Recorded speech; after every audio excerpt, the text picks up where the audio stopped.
Hare Krishna Prabhu, we'll start with the kirtan.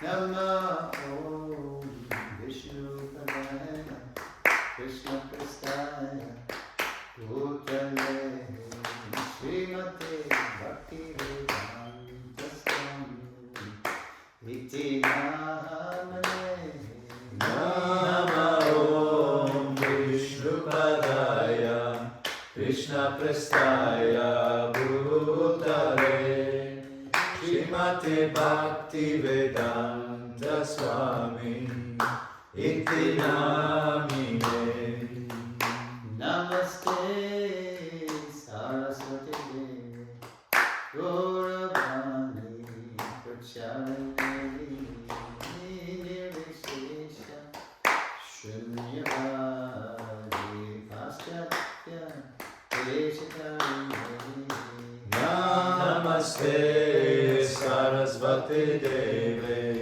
Gauravani Pracharine Nirvishesha Shunyavadi Paschatya Deshatarine Shri Krishna Chaitanya Prabhu Nityananda Shri Advaita Gadadhar Shri Vasadi Gaurabhakta Jai Shri Krishna Chaitanya Prabhu Nityananda Shri Advaita Gadadhar Shri Vasadi Gaura Bhakta Vrinda. I have to make a correction. Because I heard something that Prabhupada was a pet peeve for Prabhupada. Whenever he would hear someone say Gadadhar, there's no such name. Okay. Gadadhar. Yeah, that's true. It's Gadadhar. Yeah. The second A is long. Or the third A. What's it? Gadadhar. Yeah, Gadadhar. The second A is long. Okay. Yeah. Gadadhar. Not Gadadhar. What is it Prabhupada say? What is this Gadadhar? Yeah, that's true. Nityananda. Well, everybody knows that one, but somehow people turn it into Gadadhar. I think it's easier to say or something, who knows. Short A and a long A. Sri Krishna Chaitanya Prabhu Nityananda Shri Advaita Gadadhar Shri Vasadi Gaura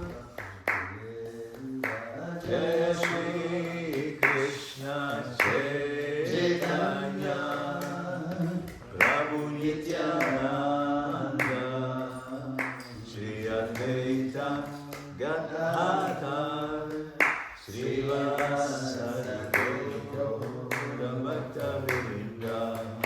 Hare Krishna, Hare Krishna, Krishna Krishna, Hare Hare, Hare Rama, Hare Rama, Hare Rama, Hare Hare, Hare Krishna, Hare Krishna, Krishna Krishna Krishna, Hare Hare, Hare Rama, Hare Rama, Rama Rama, Hare Hare, Hare Krishna, Hare Krishna, Krishna Krishna, Hare Hare, Hare Rama, Hare Rama, Hare Hare, Hare Krishna, Hare Krishna, Krishna Krishna, Hare Hare, Hare Rama, Hare Rama, Rama Rama, Hare Hare. Prabhupada, Prabhu, Jai Jai Prabhupada, Jai Prabhupada,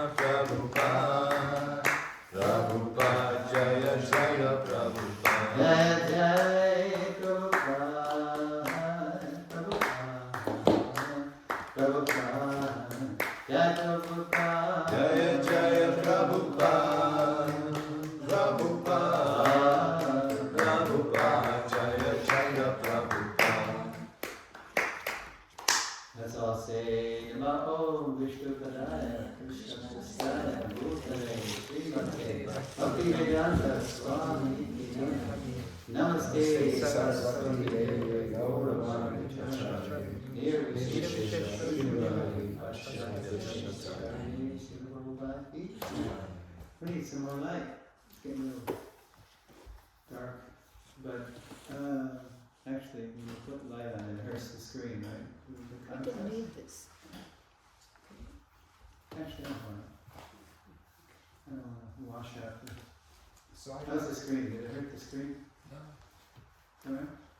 Okay. A little bit on the left below, but must not be. It's not a problem to read. It Yeah. will be a problem to You read. can see the screen on it? The images are just as sharp? you want the It's okay. Oh, that. Well, turn it off and see if I can... See, it's It gonna... doesn't change anything. We don't The need sun it. is setting over there, right? Yeah. We don't. We don't need this. I No. mean, Oh, that. Yeah.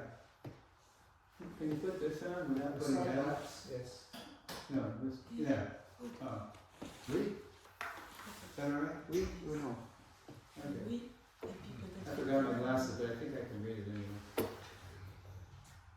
Okay, so welcome back to the Founder Acharya series, and this is the Founder Acharya principle.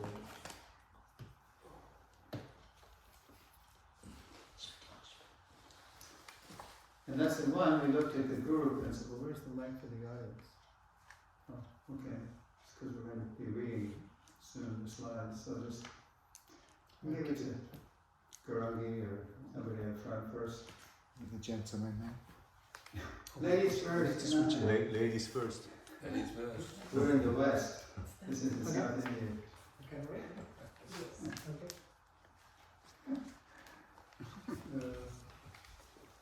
India ladies, we have some Nepali ladies in Tucson, Arizona. When you say ladies first, they look at you like, huh? I just follow my Prabhu, you know. Anyway. Mataji, you're in the West now, and we have a lady temple president too, so it's really ladies first. Okay. In lesson 1, we looked at the Guru principle. Oh yeah, the phone should be off. Tray tables and seat backs in the upright position, phones in airplane mode. You know you have a choice. Thank you for flying Goloka Airways. This is the announcements. Which company from the airplane? Goloka Airways. Okay, okay. Yeah, just turn your notifications off so we don't hear the pings. Okay. to because when the mic is too much on the side, your voice doesn't go inside. Oh, better You know, now? That's better? yeah, it's better. Okay. You know, it's tricky mic, tricky ear. Okay. Is that right? Yeah, it's better. Okay. Good. In lesson 1, we looked at the Guru principle. What a Guru is. The relationship between initiating and instructing Gurus. And how Srila Prabhupada wants all his followers to mature and become Gurus in their own right. In lesson 2, we'll look at the Founder Acharya, the foundational spiritual master of all Gurus and disciples in his line, with a focus on our Gaudiya Vaishnava Sampradaya. Okay, here we go. So who's reading? Mataji, you're going to read? Okay.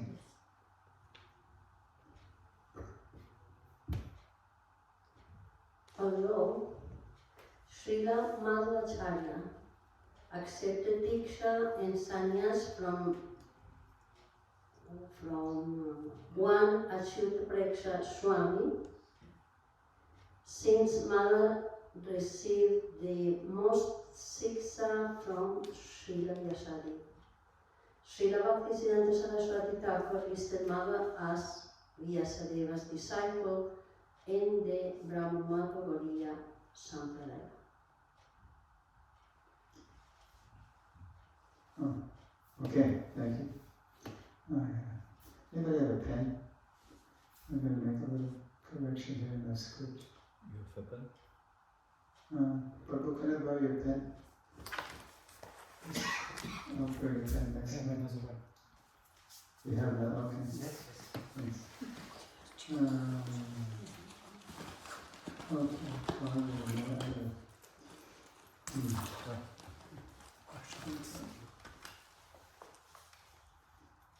And just, I should add one more sentence. I should add to the slide.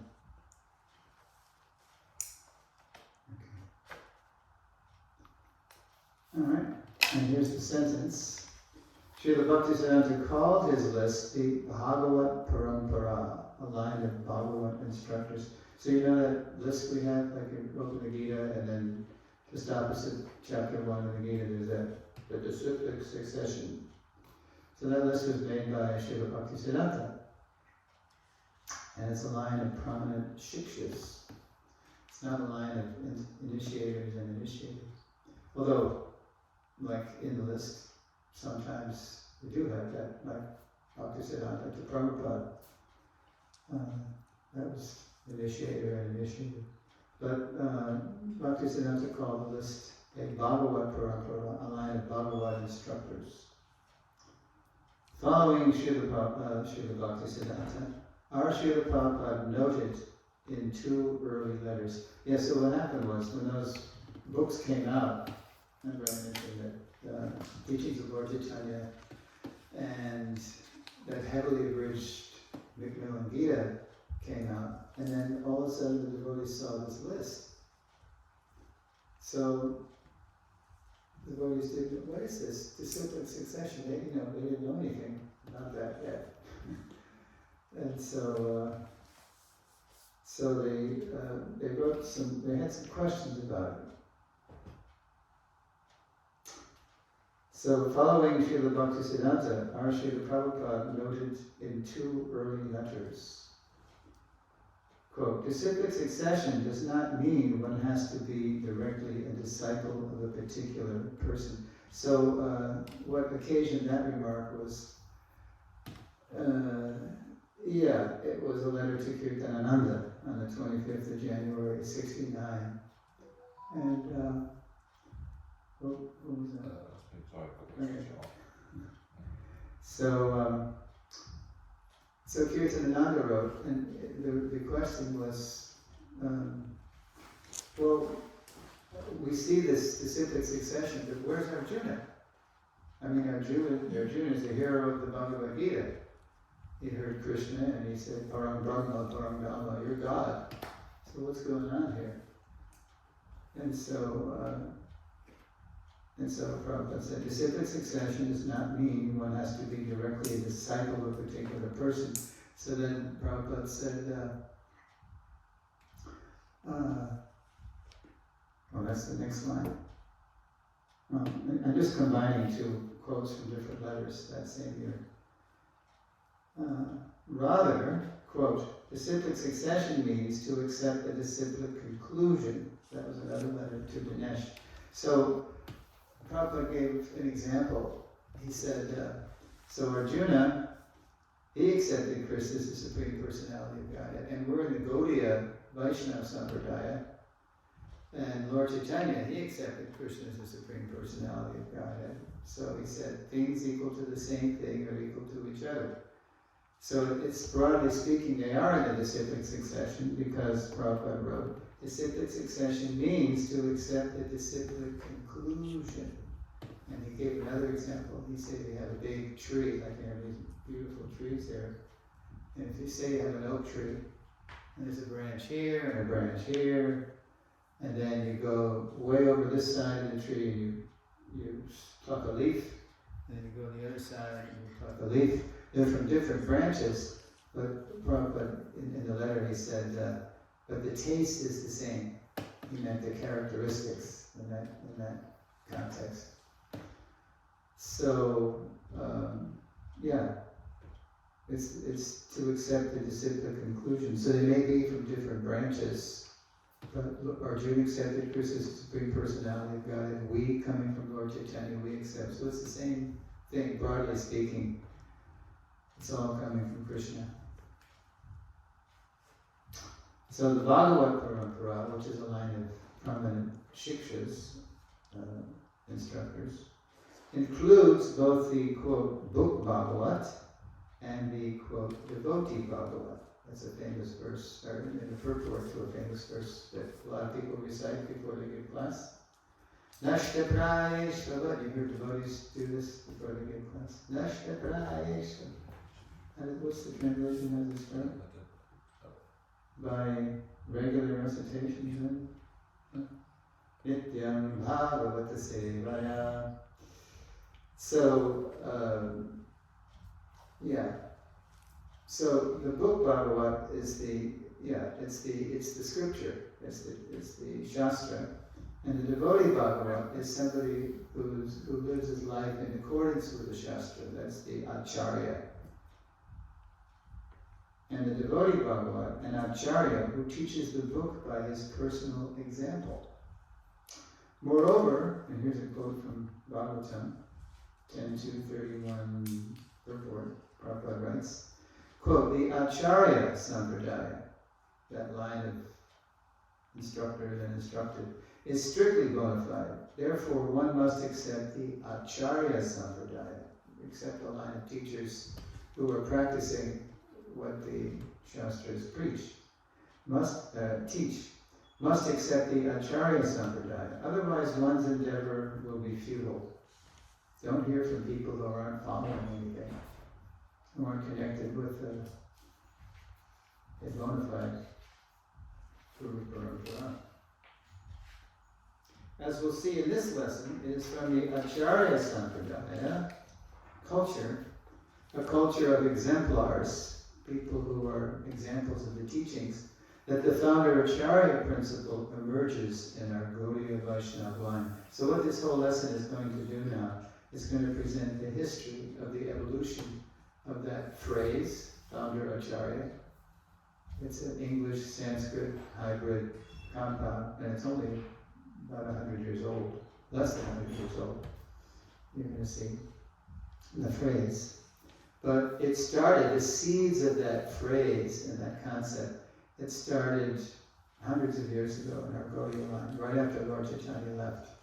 So we're going to look at different, what I call seeds of the principle. Okay, so let's go. All right. So who's that?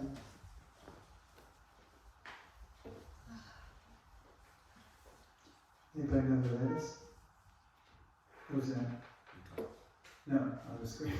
Nothing. Six Goswamis. Six Goswamis, yes. Oh, Goswami? Yes. Okay.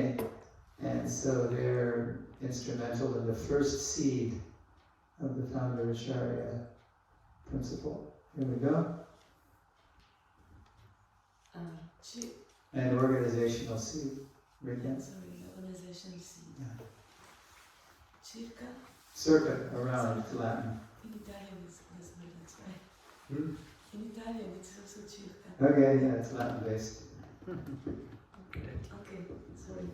Circa 1545, Lord Chaitanya's chief disciples, the six Goswamis of Vrindavan, founded the Vishva Vaishnava Raja Sangha, which Srila Bhaktisiddhanta later identified as the gathering of our congregation of devotees who worship the king of all Vaishnavas in the world, Sri Chaitanya Mahaprabhu. Yeah, when did Lord Chaitanya disappear? Christian, or CE, they say? 1538. 1534. So 34? Yeah. So 1486 to 1534, 48 years. So, within a dozen years of Mahaprabhu disappearing, something organized sprung up. Something organized emerged. And it was the 6 Goswamis who organized it, and they called it, this was the first expression of the Hare Krishna movement, you know, in Lord Chaitanya's line. It was the Sri Vishva Vaishnava Raj Sabha. What is it? Bhaktisiddhanta, as the gathering or congregation of devotees who worship the king of all Vaishnavas in the world, Sri Chaitanya Mahaprabhu. So as the Sabha's most prolific writer and philosopher, Srila Jiva Goswami also emerged as the group's most skillful organizer. So out of all those Goswamis, the one in the end, he's the youngest because he's the nephew, right? He emerged as the most prolific writer amongst them. He wrote 4,400,000 verses. Whoa! 4 Mahabharats worth of verses. And he also organized a Sangha, Sri Vishwa Vaishnava Raj Sabha. And he founded the Radha Damodar temple. Wow. He was no bookworm, you know, he was writing, but he was also active. He was an activist, organized the Sangha. For example, he founded Vrindavan's famous Radha Damodar temple, where he established a library of all the Goswamis' works. Sri Jiva had those works copied and then dispatched his 3 best students, Srinivas, Narottam, and Shyamananda, to Bengal on the first Gaudiya Vaishnava distribution party. The Goswami Sabha, dedicated to articulating, preserving, and distributing the Lord's teachings, planted the founder Acharya principles, organizational seed. So in that concept, in that phrase, founder Acharya, there's an organizational component. Somebody who found something, he organizes something, he starts something. So that was in circa 1545. And then the next seed, these are my terms, by the way, organizational seed. And the next seed I call a philosophical seed. Okay? Anybody want to hazard a guess who this is supposed to be depicting? The king of all Vaishnavas. No. It's not Lord Narottama. Chaitanya. Rupa, yeah, he's ready. Okay, so What are the distinctive signs to recognize? of who? Of the people? No, of Rupa Goswami. Well, he's writing. Lord Chaitanya only wrote down 6 chapters. Yeah, and it was up to the Goswamis to elaborate on the teachings they got, you know, from Mahaprabhu. So, for being keenly interested in that, we're going to turn the mic over to Parikshit. Yeah, you're going to read this. Garungi, you want? Oh, no, it's your turn. That's right. I'm sorry. Sorry. Okay, Garungi. There's nothing. I know, we're going to read. I'm going to press the button. There you go, you're on. A philosophical seed. In his Bhakti Rasamrita Sindhu, Srila Rupa Goswami identified the 4th principle of devotional service as Sadhu Bhatmanu Vartaman, which Srila Prabhupada later translated in the Nectar Devotion as following in the footsteps of great acharyas, teachers, under the direction of the spiritual master. Yeah, there's a reference, right. But did you know, by the way, that when Prabhupada was initiated by Srila Bhaktisiddhanta, he gave Prabhupada a special order to study Bhakti Rasamrita Sindhu very deeply. Did you know that? Yeah. And Prabhupada himself, while he was translating the Bhagavatam, he stopped his magnum opus, his Bhagavatam work. That was his main thing. In 1969 and 70, he stopped that to give us 2 books that he was concerned that we have, lest we didn't have it before he disappeared. He didn't know when he was going to pass away, nobody knows. So he gave us Nectar Devotion and Krishna book. And Prabhupada called Nectar Devotion our law book. And he didn't know Prabhupada didn't know if he would get to the 10th canto, so he gave us the whole 10th canto in summary study, he called it. Okay, so So look at that phrase, quote, following the footsteps of great acharyas, teachers, under the direction of the spiritual master. So there's a hint there that there's a oneness, of course, between great acharyas and regular spiritual masters, but there's a difference too. And here's another reference in NOD.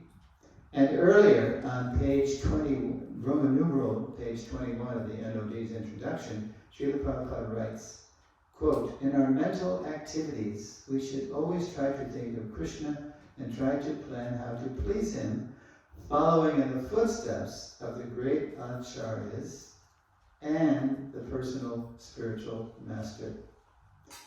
Hridayananda Maharaj is fond of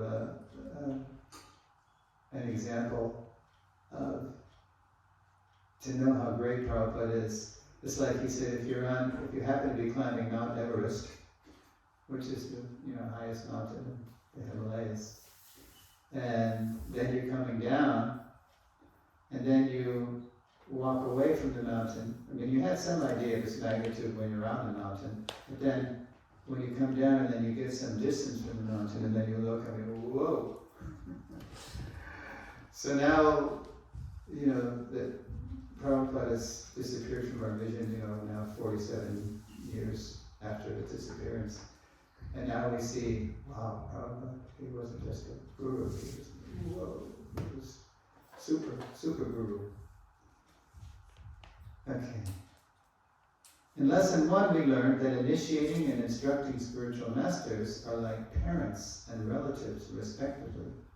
As a child may see his parents and relatives as everything at first, then matures to see them in perspective, so a disciple may initially see his spiritual parents and relatives as everything, then matures to appreciate them in relation to, quote, the great acharyas.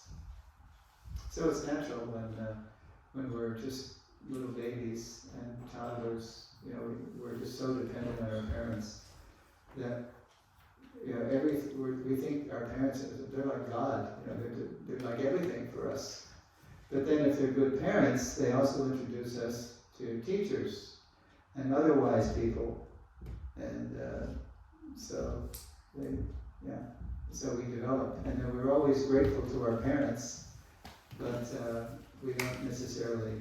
We see them in perspective in relation to the great acharyas. To help us understand this philosophical seed of the founder acharya principle, we will now hear how the Acharya Sampradaya culture, the line of prominent Shiksha exemplars who make up our disciplic succession, inspired one famous disciple to beg his great guru to bring him closer to their foundational Acharya. And this example was given to me by Bhakti Prabhu Maharaj when he was encouraging me to make a Founder Acharya seminar series. He gave me this reference. It's really good. I call it a cultural seed of the Founder Acharya principle. So, okay. Here we go. Alright. So on the left, the personality is supposed to depict Narottam Das Thakur. In the center is Srila Rupa Goswami. And on the right is Narottam's Diksha Guru, Lokanath Swami. So, let's see here. Oh, no, okay. Before the Gaudiya Vaishnava saint, Srila Narottam Das Thakur was born, Lord Chaitanya told Lokanath Goswami, quote, within a short time, a prince named Narottam will become your disciple. So this is even before Lokanath was born. And he told this to Lokanath. He will be a gifted devotee, full of love and devotion, and empowered to save the fallen conditioned souls from hellish life. His enchanting, beautiful kirtan will melt even wood or stone. And it's Narottam's style of kirtan. He's our kirtan kind of forefather. At Kaituri, right, they had the first Gorpani festival. I think circa 1571, some years after Mahaprabhu disappeared. He gathered the Vaishnavas together because he was from royalty, so he had resources, and they had a big festival, and those kirtans were very powerful and legendary, and then that sort of set a style for Gaudiya Vaishnava kirtan. In Kaituri is in Bangladesh, so that's when Bengal was one big place. Now that was okay. Oops. Yeah, so Mahaprabhu told Lokanath when Mahaprabhu was still on the planet that you're going to have a great disciple. After the Lord left this world, however, Sri Lokanath was so distraught that he withdrew from public view.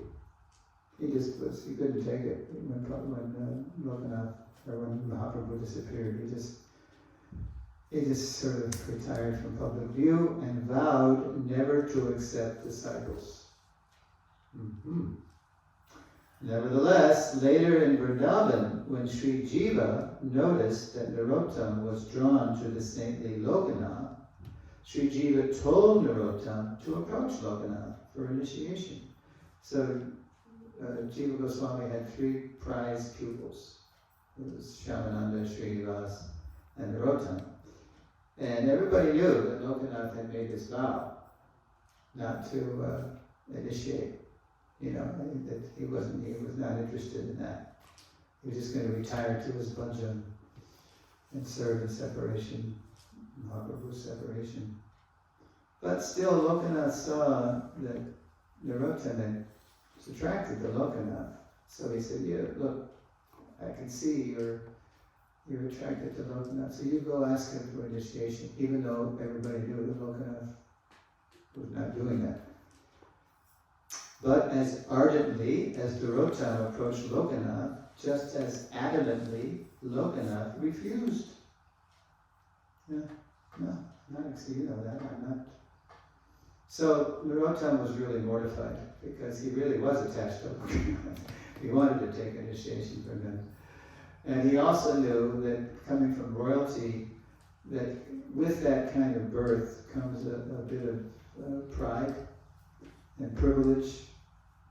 And so he resolved nonetheless. Narottam, the son of the king, vowed to become Lokanath's menial servant and took to cleansing the area where the saint performed his early morning ablutions. So Narottam knew Lokanath's habits. He knew when he got up in the morning and where he went to evacuate and bathe. And so he resolved to go there earlier than Lokanath and just make sure the earth was all nice and the water was clean and everything was all set up for his ablutions. So absorbed was Lokanath in his solitary Krishna bhajan that he scarcely noticed someone was daily cleansing his ablution area. Finally, after an entire year had passed, after a year he thought to himself, "Oh, wait a minute, I'm taking service from somebody's doing this. Somebody's making sure everything's nice for my morning ablution. I've got to find out who this is. What kind of a renunciate am I? This has got to stop." So what he did was, Lokanath, he knew that somebody was coming before him, so he got up really early one morning, even before Narottam came, and he hid behind a tree to see who was doing this. Finally, after an entire year had passed, Lokanath decided to find out who was so conscientiously cleaning up after him. The next morning, he came earlier than usual and hid behind a tree. When Narottam approached, Lokanath saw who it was. "Narottam, it's you!" His identity exposed, Narottam fell at the saint's feet and begged to be accepted as his disciple.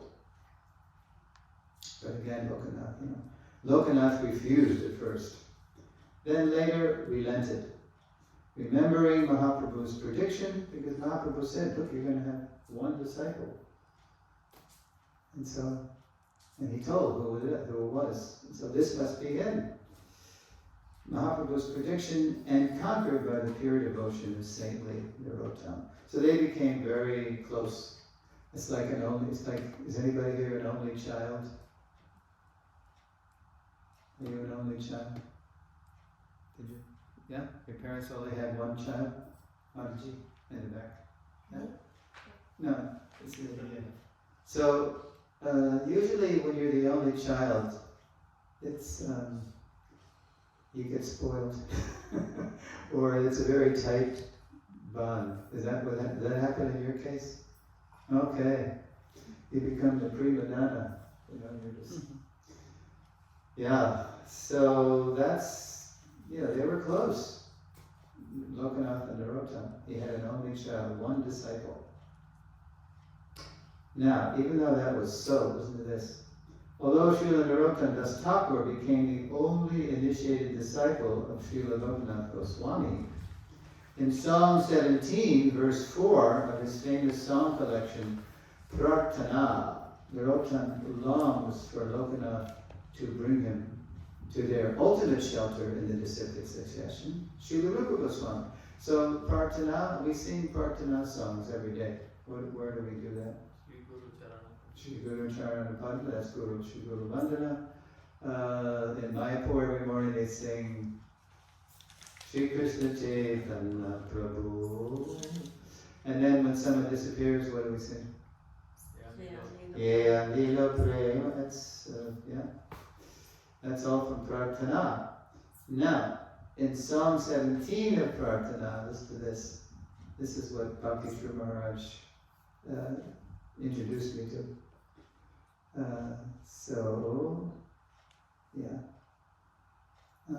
Let's see. Oops. Well, here's the Bengali. Prabhu Lokanatha Kabhe Sangelanya Jabe Shri Rupera Padapande More Samarthibe. When will my Lord and Master, my Prabhu Lokanath, when will my Lokanath Prabhu, when will my Lord and Master Lokanath Goswami take me with him and place me at the lotus feet of Srila Rupa Goswami? I gotta put an extra slide in there. Yeah, before we get to Bhakti Vinod, I gotta do that. Alright, I'm gonna make another note here. Add slide.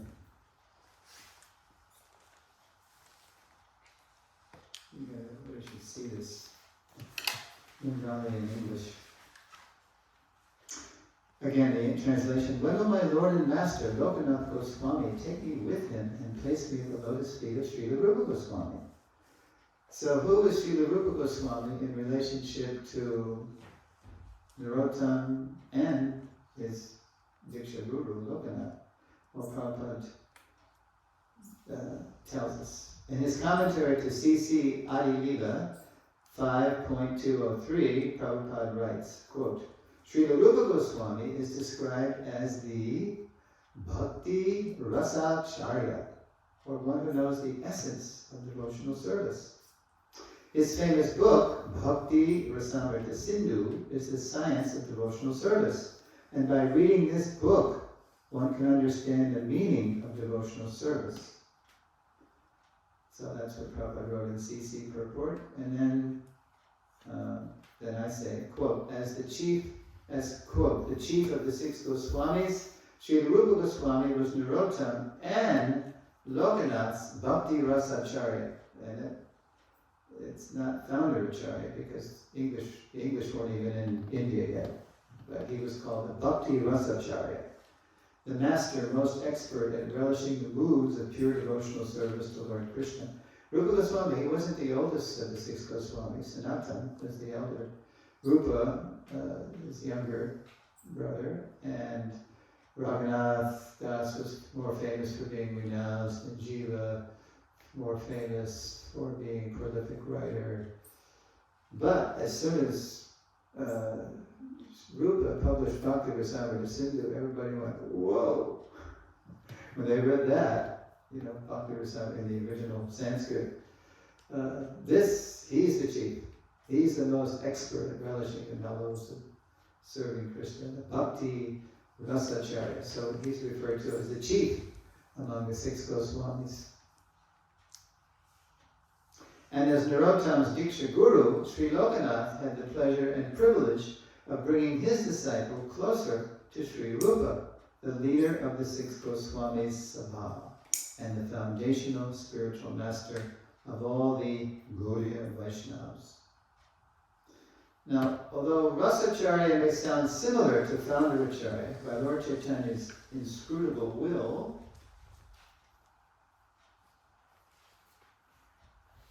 the organizational, philosophical, and cultural seeds sown early for Founderacharya would have to wait another 3 centuries within a crucible, like a pressure cooker, of disgrace before final seeds arrived to conclusively establish the Founderacharya principle. Yeah, by Lord Chaitanya's arrangement, within 100 years of its disappearance, the whole Gaudiya Sampradaya was disgraced by so many Upasampradayas, right? Imposter Sampradayas, counterfeit, and they weren't identified as such until Bhaktivinoda Thakur came along and started doing his research on the whole thing. So that's the next. Okay. I call this the literary seeds.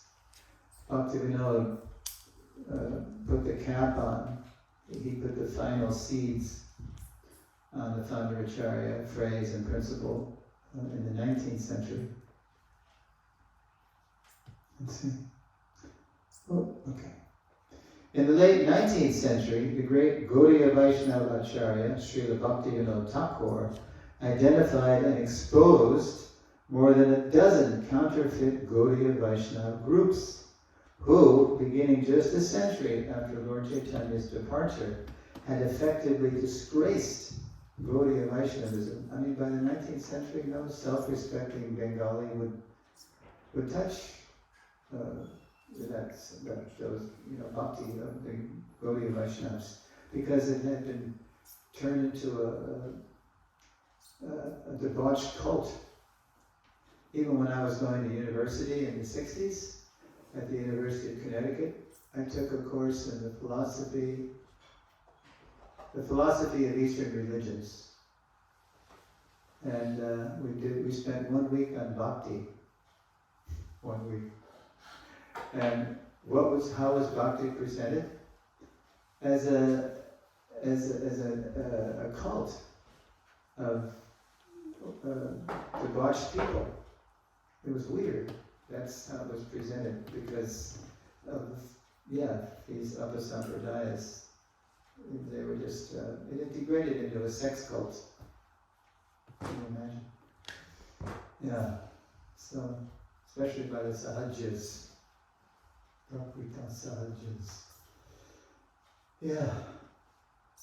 Not only did Srila Bhaktivinoda restore Mahaprabhu's original teachings, as well as the glories of the Gaudiya Vaishnavas, he also conceived of a mission to propagate Krishna consciousness globally, thus helping to fulfill a 16th century scriptural prophecy. Quote, "In every town and village, the chanting of my name will be heard. Prativite achayatanagaradigram sarvatra prachara ivre moranamas." Chaitanya Bhagavan. So, that prophecy was there from Mahaprabhu's time. It was recorded by Vrindavan Thakur, like 400 years earlier. But it wasn't happening because of what happened to the Gaudiya Vaishnava Sampradaya. It was totally corrupted. So now, the Thakur is so great that he convinced the Bhadralok, the Bengali aristocracy, to take a fresh look at their own heritage, their own spiritual heritage, and not believe the British propaganda that your religion and your culture is inferior to our culture. Basically the Bible and Shakespeare. So, yeah, the Thakur, he convinced him to take a look at it, and then he envisioned a whole movement. Prabhupada called Bhaktivinoda the pioneer of the Krishna consciousness movement in the Western world. So he envisioned a whole movement to spread it all over the world, because that's what the prediction was. He wanted to get it going. It wasn't happening. So he was, now this was later in life, so he knew he probably didn't have enough time left in life to do that. So what did he famously did? He prayed for a ray of Vishnu, right? To who would succeed him and start getting ISKCON, who would start that. Yeah, and that of course became Srila Bhaktisiddhanta later. When reports reached Srila Bhaktivinoda of a rising Western interest in Indian culture, particularly in Sanskrit, the Thakur sent a copy of his Sanskrit work, Sri Krishna Samhita, to the American transcendentalist Ralph Waldo Emerson. You know those quotes we had from Emerson and Thoreau in the back of the Gita. They were American transcendentalists, and they were just reading British translations. They weren't reading the Gita as it is, but still enough of the Gita's potency shone through that just blew their minds. You know, like, whoa. You know, those quotes we have from them. So the Thakur somehow he sent it, I must have sent it to Harvard, you know, where Emerson was teaching. And so it's true, they were interested in Indian, you know, philosophy and culture. So Emerson got the book. When Emerson gratefully replied by requesting books in English, so Bhaktivinoda had sent him a Sanskrit work, because Bhaktivinoda assumed they knew Sanskrit. They didn't know Sanskrit. They were just reading British English translations of the Gita. So Emerson wrote back and said, this is great, you got anything in English? We don't know Sanskrit. When Emerson gratefully replied by requesting books in English, Srila Bhaktivinoda penned what work famous to ISKCON devotees? Anybody know? 1896. In we got the name now. Sri Chaitanya, his life and precepts. Yeah, Bhaktivinoda sent a copy to in Harvard. Also up at McGill University, he sent a copy there. When I was teaching this in Australia, the temple president said, "Hey, Prabhu, would you like to see the school where Bhaktivinoda Thakur sent a copy in Adelaide?" No, Canberra. It was Canberra University, near Adelaide. Yeah, sure. So the Thakur was sending it to all these influencers, you know, these intellectuals and movers and shakers, as we say. And sent copies to several Western intellectuals and universities. But it was a Bengali work by the Thakur, published in 1900 as Harinama Chintamani. That contained the crowning literary seeds for the founder Acharya principle. Touchstone of the holy name, Harinama Chintamani. Yeah, he wrote it in 1900. It must have been one of his last books, because he was really getting on. And, he was turning over the mission to Srila to Siddhanta Saraswati. Okay, so now here's where we're going to look at the literary seeds of the founder Acharya phrase. In chapter 6, Srila Bhaktivinoda, chapter 6 of the Harinama Chintamani, it's all about offenses to the holy name. Srila Bhaktivinoda describes three kinds of, my term, super gurus. So to speak, in a disciplic tradition.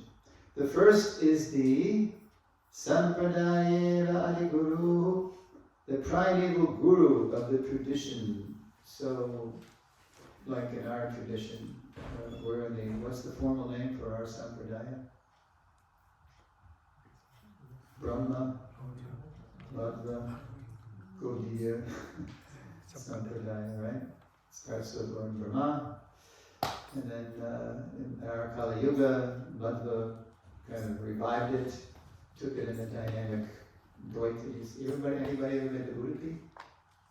Udupi in South, in Karnataka? If you ever go to Udupi, it's kind of like the Vrindavan of South India. And South India is full of Christianity and Vishnu temples, but Udupi is totally Vrindavan, it's Vrindavan mood in South India. So if you go to Udupi Krishna temple, you see Madhva's powerful figure seated in bas relief outside, and he's like this. And that doesn't mean the peace sign, like in the 60s we used to do this. Right? He's making a point. What is he saying by this? Anybody know? The Jiva and the Super Soul, they are different. Yeah, Ishwar and Jiva, they're two. He was preaching Shuddha Dvaita, pure dualism. Yeah. He was on a crusade to smash Mayavad. And that's why they like ISKCON, because they know Prabhupada's pranam mantra is Nirvishesha Shunyavadi Paschatya. They invite us every year to their paryaya. Every 2 years they change the seva to another. There's 8 mutts around Sri Krishna mutt on Car Street, and they pass the seva on to the next mutt in order. So they invite us to that, even though it's a very exclusive event. It's their most holy event. They really like Prabhupada. Okay, he's one of us. He understands. Nirvishesha Shunyavadi Paschatya. Okay, so Bhaktivinoda identified in this his comments to the offense of Guru or Bhagya, to disobey the orders of the spiritual master. The first is the Sampradaya Adi Guru, the primeval guru of the tradition, which in our case is Lord Brahma, primeval, before history, way back in the dawn of creation. The primeval guru of the tradition, directly enlightened by the Lord himself. The second kind of super guru, again my phrase, are the Shiksha Guru Pratishtita, greatly revered preceptors who keep the tradition's teachings intact over long spans of time. So it's not just Lord Brahma, but then there is a kind of succession. And we look at that disciplic tradition. It's that list that Prabhupada put in the opposite the Gita's first chapter. So it's Krishna, Brahma, Narada, Vyas. And Vyas, then so many hundreds of years pass, and then you see Madhva, like we saw in the first slide of the lesson. Because although Madhva accepted Achyuta Preksha Swami as his Diksha Guru, his initiating spiritual master, he took the most shiksha from Vyas. Okay, and that was pretty mystical, how that happened. Let's see. But when the Thakur identified the third Guru in this commentary on Guru or Bhagya, he described him in the superlative. So who's going to read now? Whose turn? Where's the mic? You got it? You want to read? Did you read yet? You did. Yes. You didn't read yet? It's your turn? Yes. Okay, here we go. Read this, Prabhu. However, the Acarya, original guru of a disciplic life, is appropriately worshipped and respected as the Guru Chiromani, the topmost crown jewel of the spiritual masters. His perfect philosophical conclusions are to be followed by all in his succession. Any contrary instruction will not be accepted. Harinama Sintamani. Yeah. So, yeah, and see, Bhaktivinoda's Bengali word, if you look at the original Bengali, is Adyacharya. That's his word for founder Acharya. the Adi Acharya in a particular line. So he's the one that you see all teachers and teachings through the lens of the Adi Acharya. So in ISKCON, we see all teachers and teachings through Prabhupada's eyes. And Prabhupada, even in his purport, sometimes he's quoting Vishwanath Chakravarti Thakur or Veera Raghava Acharya. You know, when he was doing his translations, he had that book. He had a book of previous commentaries. I think there was 8 Acharyas, Srila Swami and Veera Raghava Acharya and different Vishwanath. And sometimes they disagree, the Acharyas. That's okay. I mean, Krishna's unlimited and he's inconceivable, so everybody has their, you know, on the liberated platform there's also differences of opinion, but there's no difference of opinion who's the greatest. It's Krishna. Krishna's tu Bhagavan Swayam. So we all see everything through Prabhupada's eyes, not the other way around. We don't see Prabhupada through others' eyes. We see everything through Prabhupada's eyes, and that's not sectarian. That is being faithful to the founder Acharya. Alright, so, but when the Thakur, yes, alright, so Shiromani, you know, Shiromani, just like your beads, we don't chant on the head bead, the top bead, the Krishna bead, we always turn the beads around, that's the top, the Shiro or the head bead.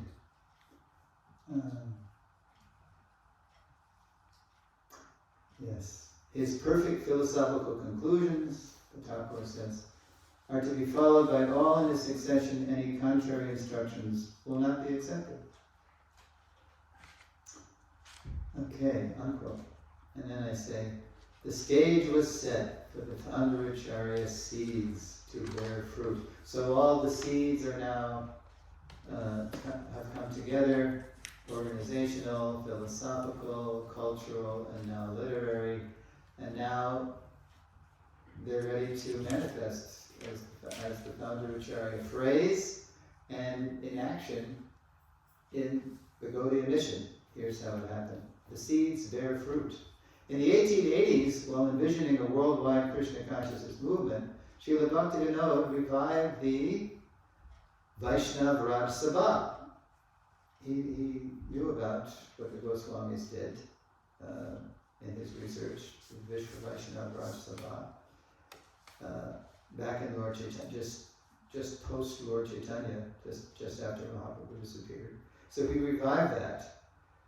And how did he do that? Well, he didn't do it in a big way, but he launched a Bengali spiritual journal. Anybody know the Bengali journal that he? Toshami. Yes, Sajjana Toshami. For the satisfaction of the devotees, the Vaishnavas, Sajjana Toshami. He did that, I think, 1879.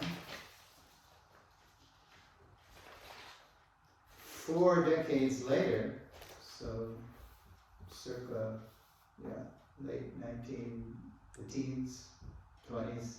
4 decades later, Srila Bhaktivinoda's illustrious son, Srila Bhaktisiddhanta Saraswati Thakur, reimagined the Sabha as the Gaudiya mission. So he gave it concrete shape. He actually founded something too. He revived the Sri Vishwa Vaishnava Sabha, not only in a journal, but he actually founded a movement as the Gaudiya mission and transformed his father's journal into, there it is, whoa, a harmonist. Because by then English was the rising star of world languages. It was starting to dominate, thanks to the British mainly, because they were all over the world. And then America was emerging too, but English. So Bhaktisiddhanta was really keen on something in English. Into the Harmonist, an English language periodical with Srila Bhaktisiddhanta's scholarly disciple Professor Nishikant Sanyal as his co-editor. Right. So Bhaktisiddhanta had a very scholarly disciple. He was a history teacher. I forget where, somewhere in India. And so he was an intellectual, and so Srila Bhaktisiddhanta made him the editor of the Harmonist. And then, see right there, you see how, it wasn't in this issue, but you see how it says June 27 to May 28, number 1. So the first issue appears to be like an annual. It's going to come out annually. But then this is the heyday of the Gaudiya Math, and they started to come out more frequently. And then by 1930, I think they were coming out monthly. So now I'm going to show you the page, or the words that appeared in the October 1930 issue of the Harmonist, where we first read Founder Acarya, that English-Sanskrit compound. So who's got the mic? You read?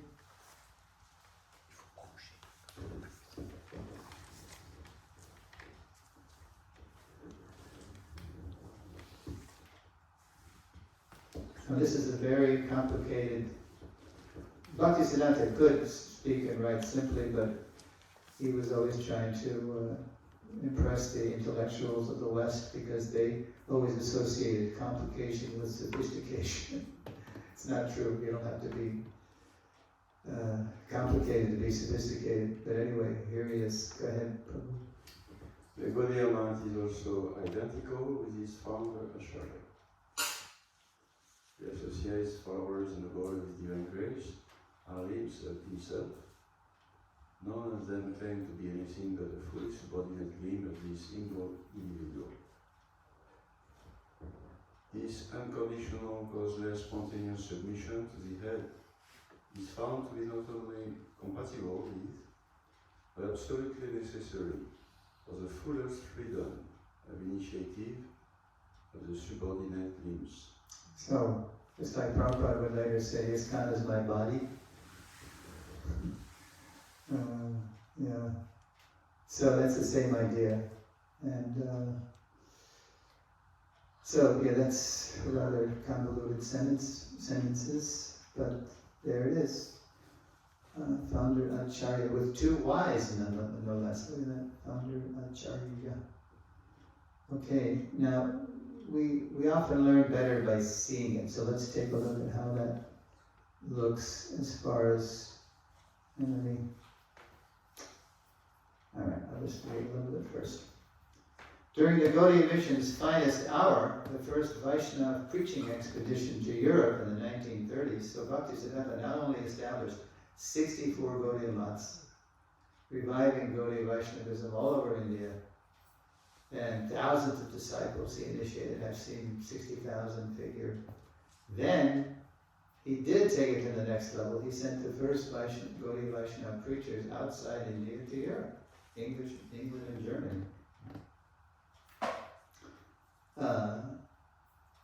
The book Srila Bhaktisiddhanta's leading preachers took with them. Bhaktisiddhanta would not let these people go. It was Ban Maharaj, Bhakti Saranga Maharaj, and I think it was, I forget his name, it was a brahmachari actually. I forget. Anyway, he wouldn't let them go unless they could take a book with them. Because they wanted something, they had something to show, something substantial that would impress them.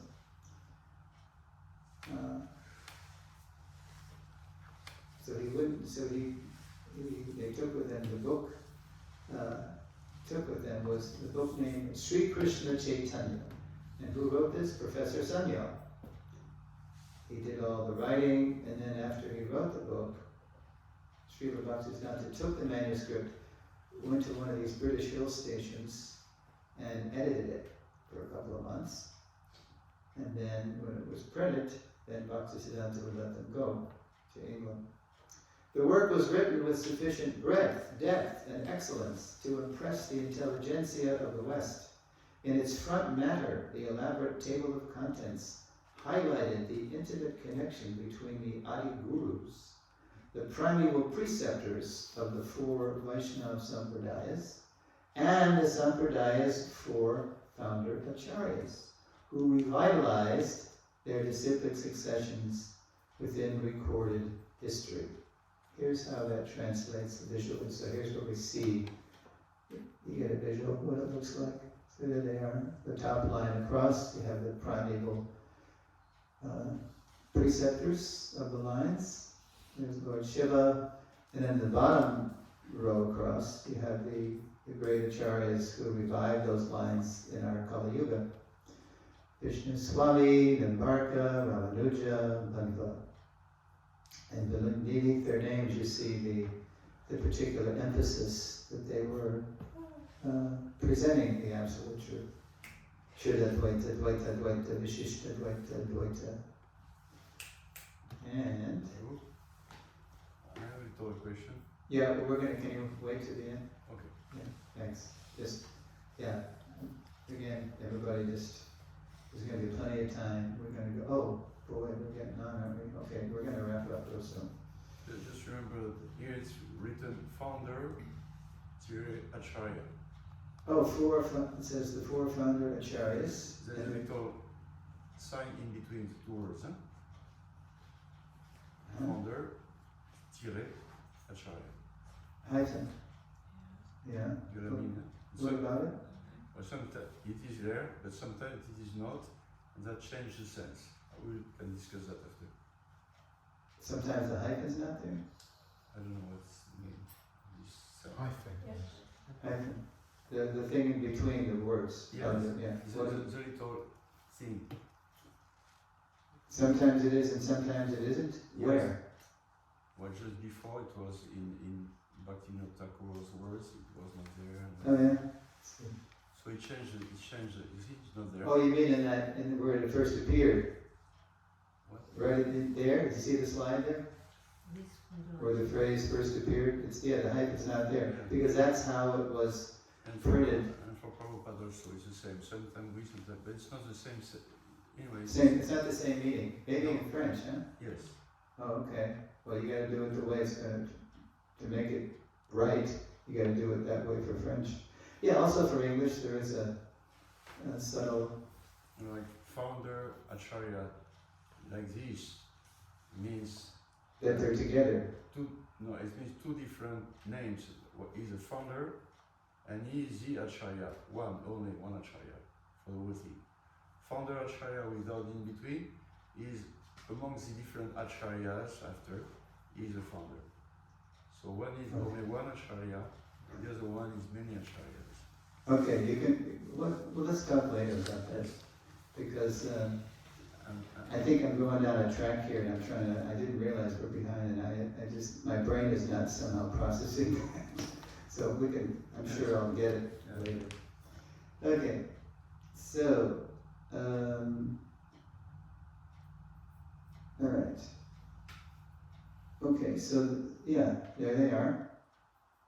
The Rudra Sampradaya, the Kumara Sampradaya, the Lakshmi Sampradaya, Brahma, and then in our Kali Yuga, Vishnu Swami revived Rudra Sampradaya, and Nimbarka revived Kumaras, Ramanuja revived the Shri, and Bandha revived Brahma Sampradaya. So, how important are founder acharyas to all those who follow them? Okay, we're going to take a look at 2. Okay, so, ready?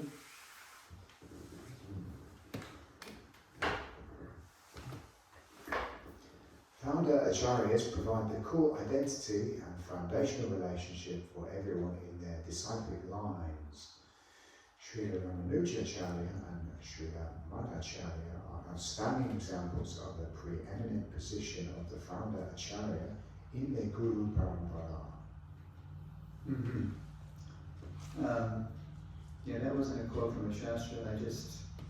Because I lived in Udupi off and on for a couple of years, I observed it, firsthand, how everybody identifies with Madhva, and Madhva appeared 800 years ago.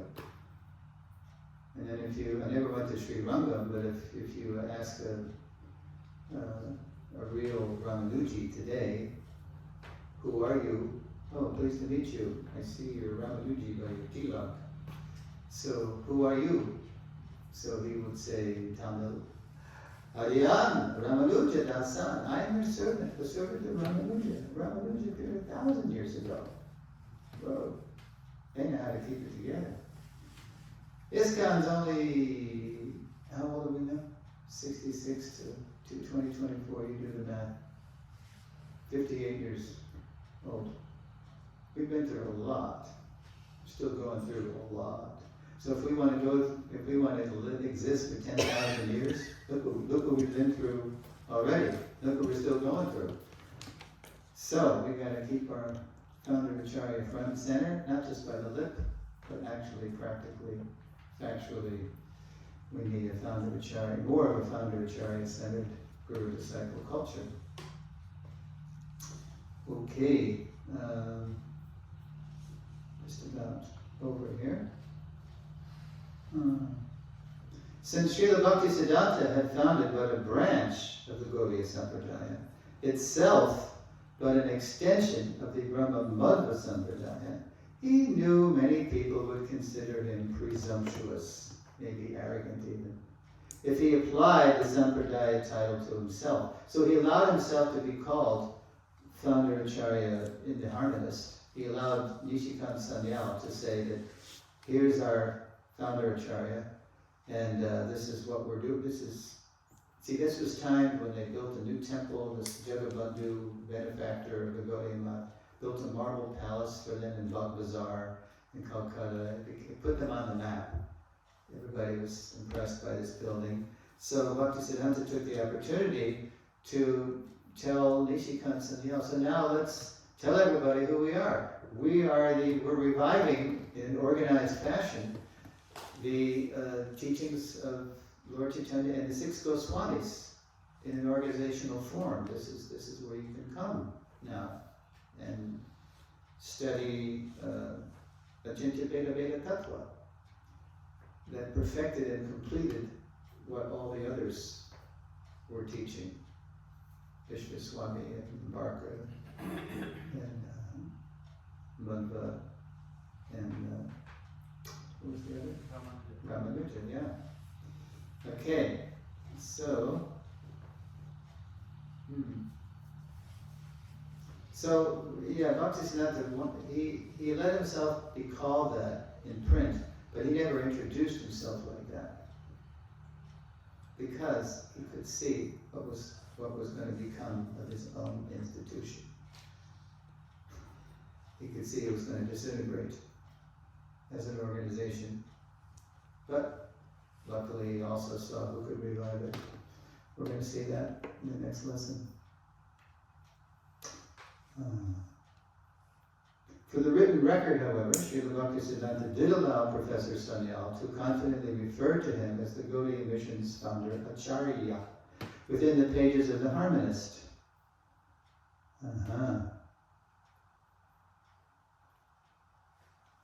In lesson 4 of this series, it's in lesson 4, we'll see why Srila Bhaktisiddhanta could, with equal confidence later, leave this world and his founder Acharya title behind. He could foresee what would soon befall his own institution, as well as the one disciple who would be ready, willing, and able to revive it as the founder Acharya of a fresh branch of Lord Chaitanya's mission, far, far away from Mother India. Okay, so let's go to the last slide, which is the learning outcomes, and this is a reminder to frame your questions and comments in terms of the lesson. So I'm going to have Diana Baladev read the learning outcomes. Can you do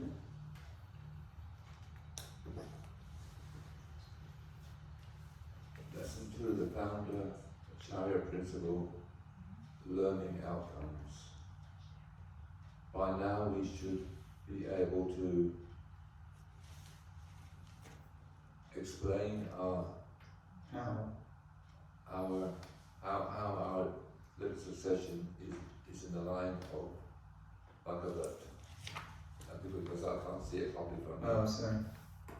There you No, that's it, that's better. Oh, Bhagavata instructors. go. Right, it's not a diksha line, it's a shiksha line. Go ahead. Identify the organizational seed of the Acharya principle. Identify the philosophical seed of the Acharya principle. Identify the cultural seed of the Acharya principle.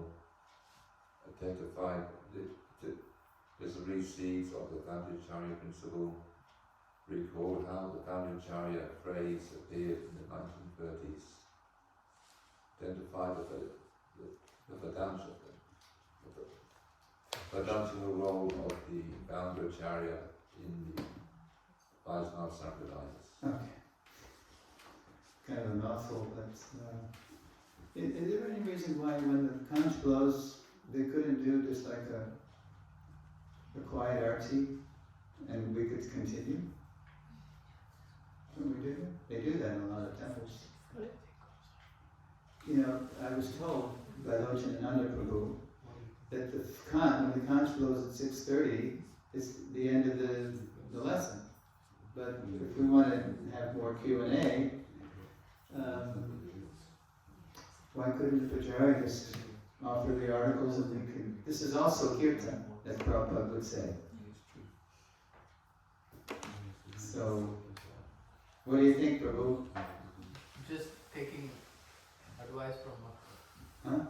I'm just taking advice from my senior devotee. Okay, so Gopa Swami, you're the senior man here. What's up?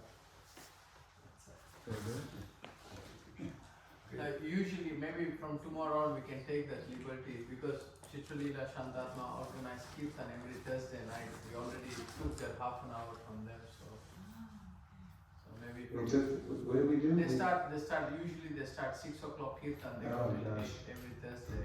So Okay, From tomorrow. alright. tomorrow we can. I don't think we. Okay, Anybody. alright, well we got all of 10 minutes. So, Sorry about that. okay.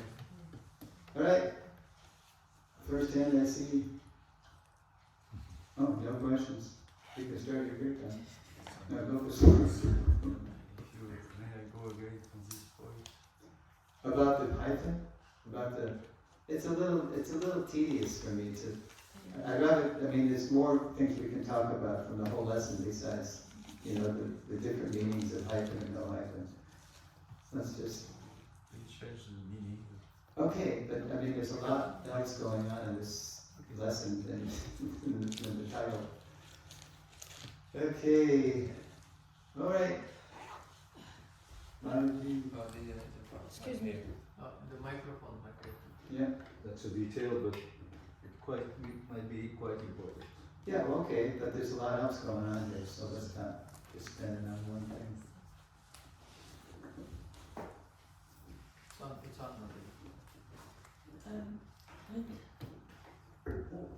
Okay. Yeah. When you were describing the list of the parampara Mm-hmm. from Brahma and so on, and you write Krishna, Brahma, Narayana, Vyas. and Vyas. Vyas. Then we know there was a gap, so to say, a gap until Madhva. But you explained something about that. I didn't catch it. Okay, yeah. Yeah, there's a gap. Let's see, Vyas was 5,000 years ago, right? He wrote down the divided the Vedas. Yeah, there's about a 4,000 year gap there. That's a pretty big gap. So what this Srila Bhaktisiddhanta said, this is a Bhagavat line. This is a line of prominent Shiksha Gurus. So we're in the Brahma Madhva Gaudiya Sampradaya. So the founder Acharya, the super guru, that's my phrase, who revived the teachings of Lord Brahma,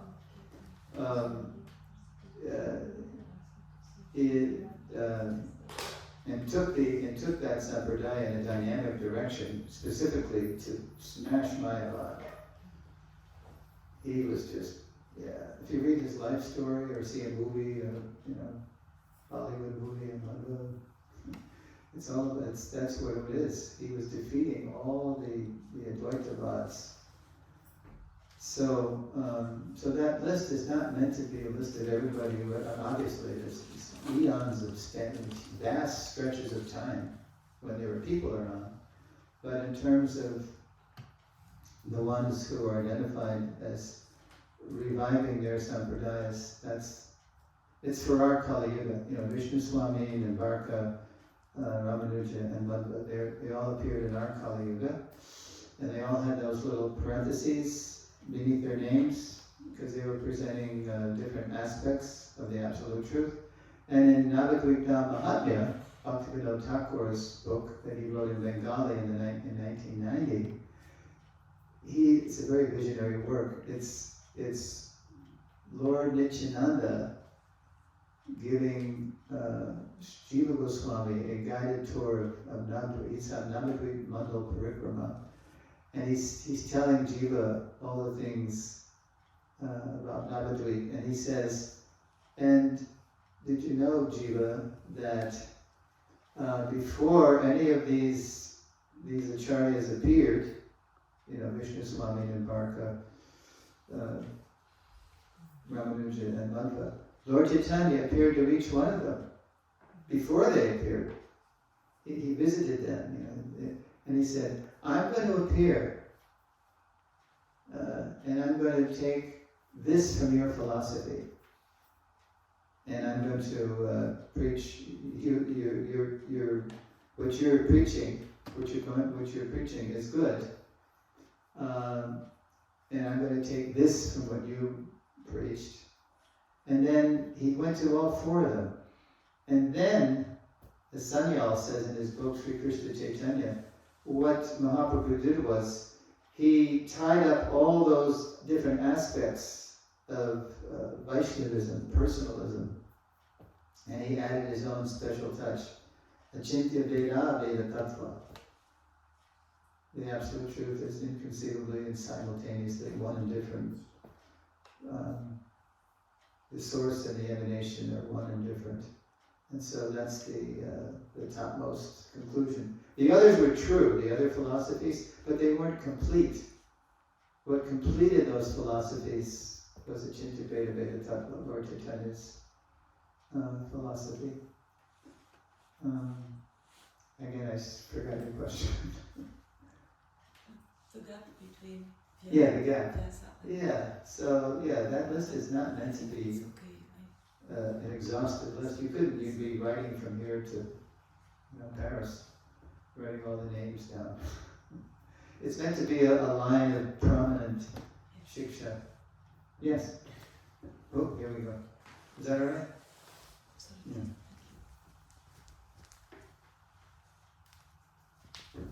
Hare Krishna, Prabhu. Could you very clearly and succinctly express to me the difference between Advaita Vedanta and Mayavadi, please? Well, it's the same, really. Advaita means the non-dual substance. And Mayavad, I always thought Mayavad was a derogatory term, but the Mayavadis call themselves, they're very proud to call themselves Mayavadis because they say the whole world is Maya. It's illusion. But what they mean by Mayavadi and what we mean is, to us it's, they're foolish to believe that. Okay, if the absolute truth is, if everything is illusion, then, but there is something behind that, then illusion is greater than the absolute. They don't have an answer for that, really.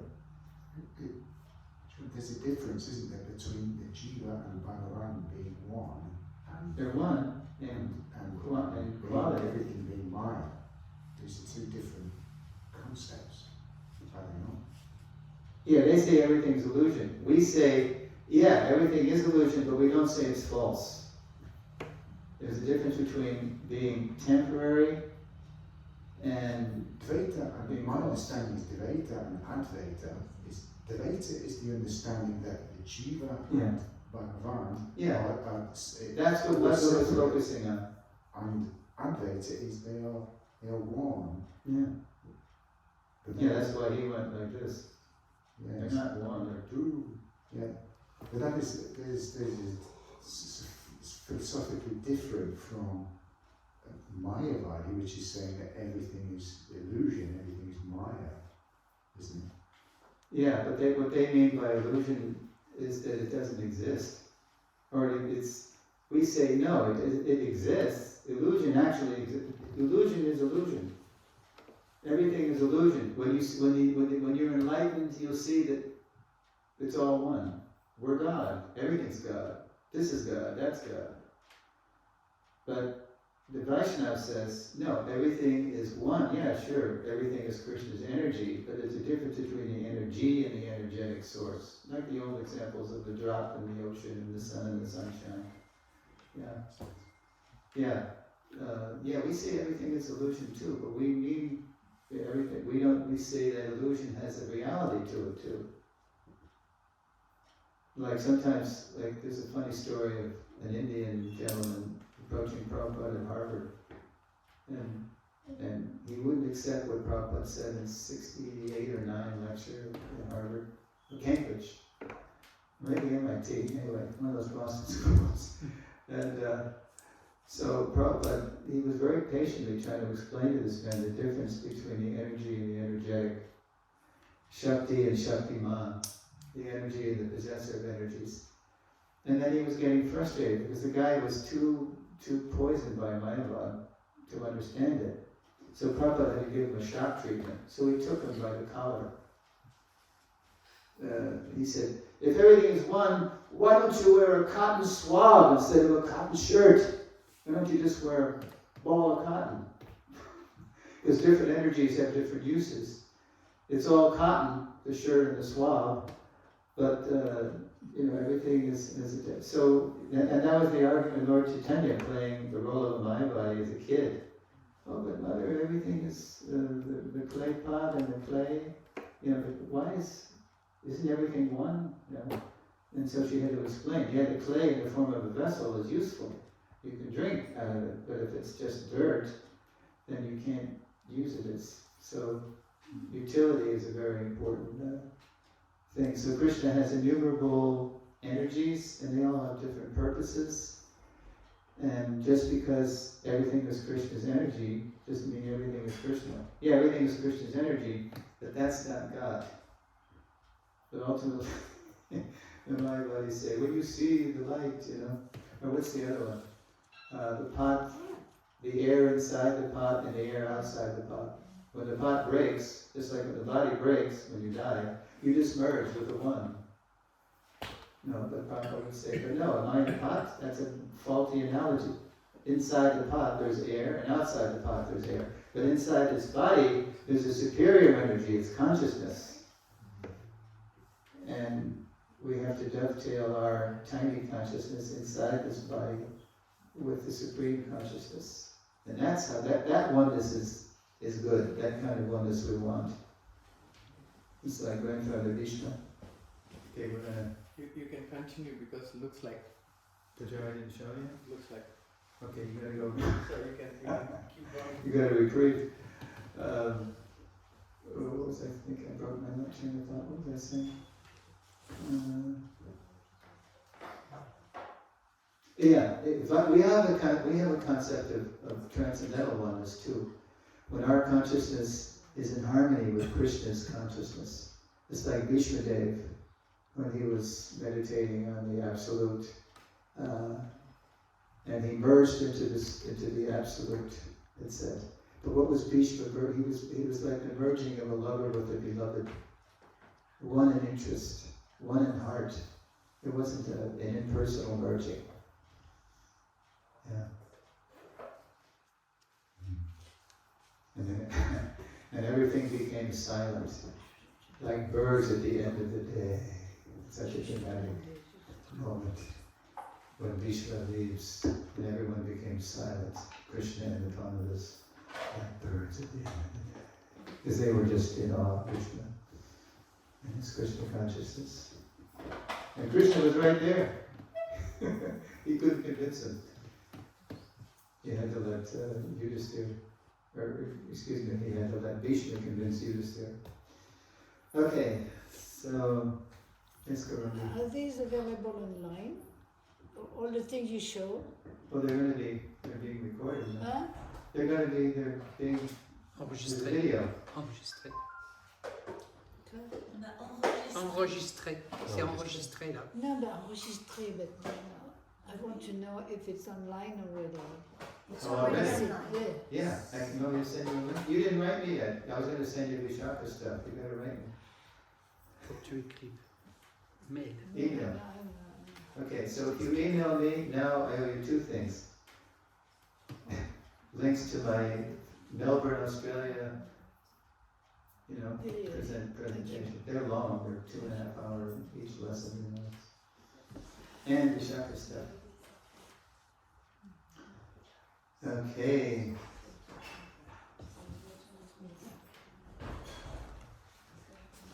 Oh, the drug is here? Okay, Kirtanidas.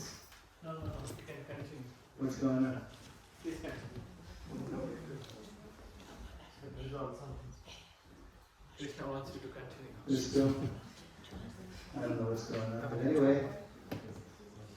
Any other questions about different points in the seminar?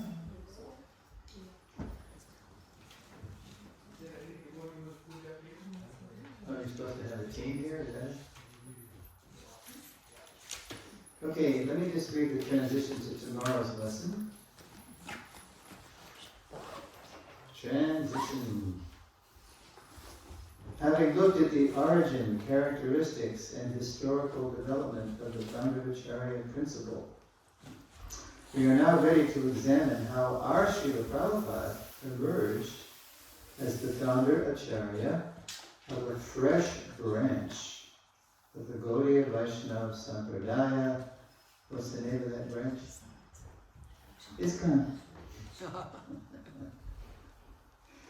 Yeah, so tomorrow it's called our Srila Prabhupada, and how he emerged, he created a fresh branch. Okay. And I want to go to my room and talk about this.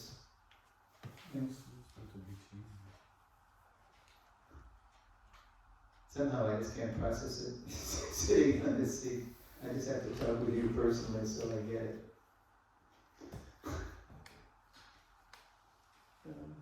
Okay. Thank you. Tomorrow it's again 7:45 to 9:15. Srila Prabhupada ki jai.